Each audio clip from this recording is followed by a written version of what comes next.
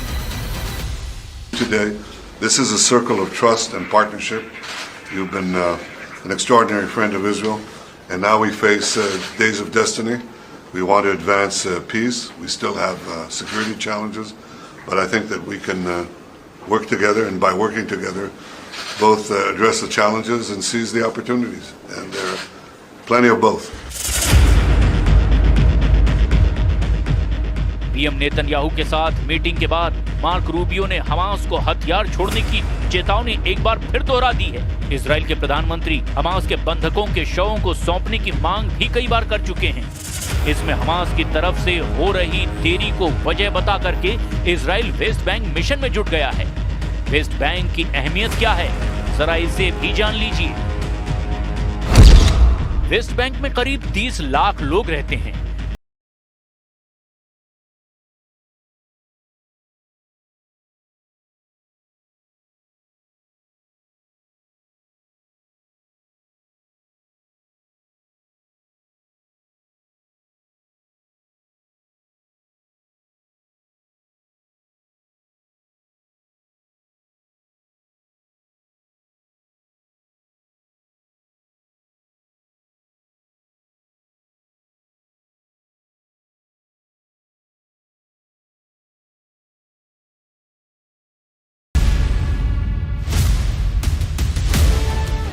Israel ने अगर West Bank पर भी कब्जा जमा लिया तो फिलिस्तीन देश के लिए कोई जमीन नहीं बचेगी।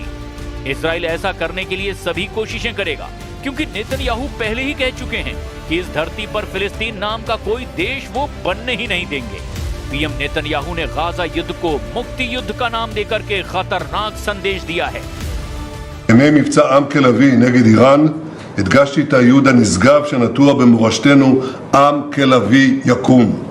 כך באשר למערכה כולה, זוהי מלחמת התקומה של עמנו כהמשך ישיר למלחמת העצמאות. אנו גם עומדים לפני חלוקת עיטורי גבורה וצל"שים לחיילינו ומפקדינו הגיבורים. כפי שהיה במערכות צבאיות קודמות, עיטורי המערכה הנוכחית יישאו את השם הרשמי.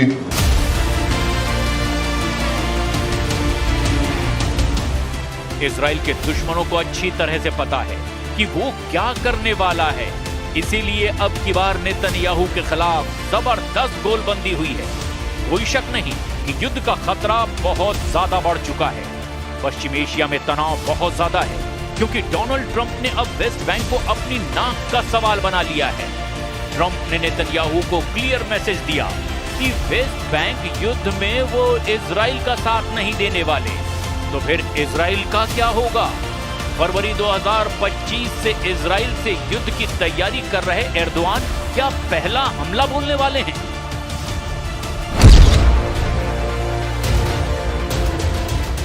नेतन्याहू के लिए युद्ध का सबसे बड़ा फ्रंट अब खुल गया है, जिसमें इजराइल को 22 देशों की सेनाओं से भिड़ना पड़ सकता है। फिलहाल तो इस युद्ध में बारूदी तड़का तुर्की लगा रहा है। प्रेसिडेंट एर्दोआन हर दिन नए देशों को इजराइल के खिलाफ भड़का रहे हैं। गाजा पर ट्रंप के प्लान का खौफ दिखा करके एर्दोआन खाड़ी देशों में जबरदस्त वॉर प्लान पर आगे बढ़ते जा रहे हैं। एर्दोआन की गाजा पॉलिसी पर ज्यादातर देशों की सहमति भी है। मिस्र और जॉर्डन ने तो इजराइल के खिलाफ होने का ओपन ऐलान कर रखा है। मिस्र के राष्ट्रपति अब्देल फतह अल सीसी ने गाजा मुद्दे पर ही नेतन्याहू के खिलाफ मोर्चा खोला था। और एक बार फिर दुनिया भर से समर्थन लेने के बाद इजराइल पर एक्शन लेने का प्लान अरब अलायंस ने बना लिया है। एर्दोआन के वॉर ट्रायंगल ने नेतन्याहू को फंसाकर युद्ध में हराने का रोड मैप तैयार किया। एर्दोआन इजराइल को 1967 के दौर में ले जाने की धमकी कई बार दोहरा चुके हैं। Bu itibarla 1967 sınırları esas alınarak başkenti Doğu Kudüs olan bağımsız, egemen ve coğrafi bütünlüğü haiz bir Filistin devletinin vücut bulması şarttır. Türkiye ve Malezya bu noktada çabalarını ve Filistin'e desteğini hız kesmeden Erdogan ने युद्ध त्रिकोण कुछ ऐसा बनाया जिसमें फंसा Israel पूरी तरह तबाह हो सकता है।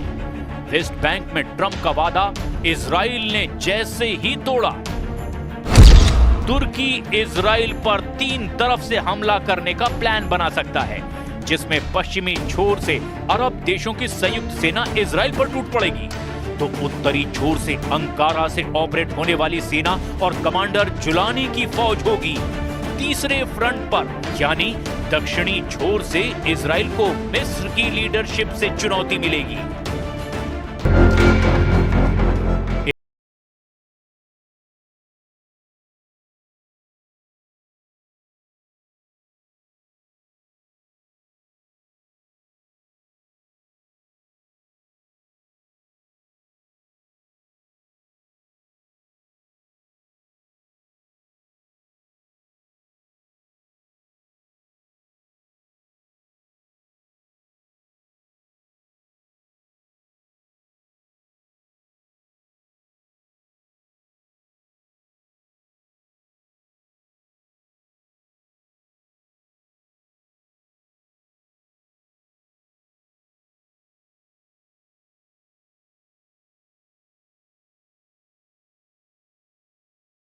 के हैं। खाड़ी देशों में अमेरिका के सैन्य अड्डे हैं, जहां हर तरह के हथियारों की तैनाती है। खासकर अमेरिकी बम वर्षक विमानों का कोई जवाब किसी के पास नहीं है।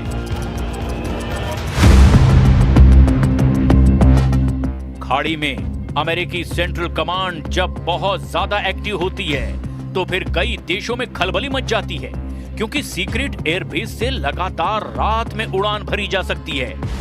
रात में टेक ऑफ करने वाले ये विमान अमेरिका के सबसे खतरनाक लॉन्ग रेंज वाले बम वर्षक होते हैं।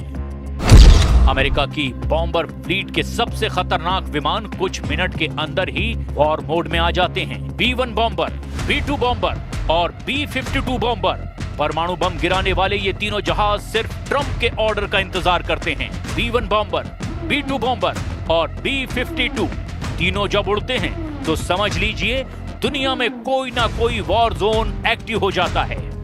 अमेरिका का सबसे पुराना लेकिन सबसे खतरनाक बम वर्षक B-52 जब ये रनवे पर चलता है तो और ज्यादा विध्वंसक नजर आता है।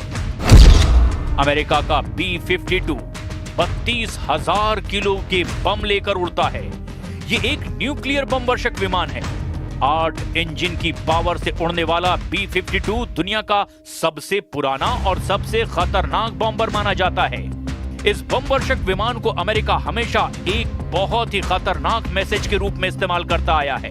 हालांकि अब तक ट्रंप सिर्फ इजराइल के हक में उसके दुश्मनों को अपने हथियारों से डराते रहे हैं, मगर वेस्ट बैंक पर उनका रुख नेतन्याहू से बिल्कुल अलग है। ट्रंप चाहते हैं कि गाजा समझौता किसी भी सूरत में बरकरार रहे, लेकिन इजराइल के इरादे खौफनाक हैं। वेस्ट बैंक में इजराइल डिफेंस फोर्स की एंट्री युद्ध की आग भड़का सकती है, और अगर ऐसा हुआ तो समझ लीजिए कि पश्चिम एशिया से शुरू होगा ऐसा बड़ा युद्ध जो यूक्रेन की जंग से भी खतरनाक होगा, जिसे रोकना ना ट्रंप के बस की बात होगी, ना खामनेई और ना ही एर्दोआन की। एक नया वॉर जोन वेस्ट बैंक से निकलकर इजराइल में बन जाएगा, और फिर वर्ल्ड वॉर का खतरा भी मंडराने लगेगा, जिसमें एटम बमों का धमाका भी हो सकता है।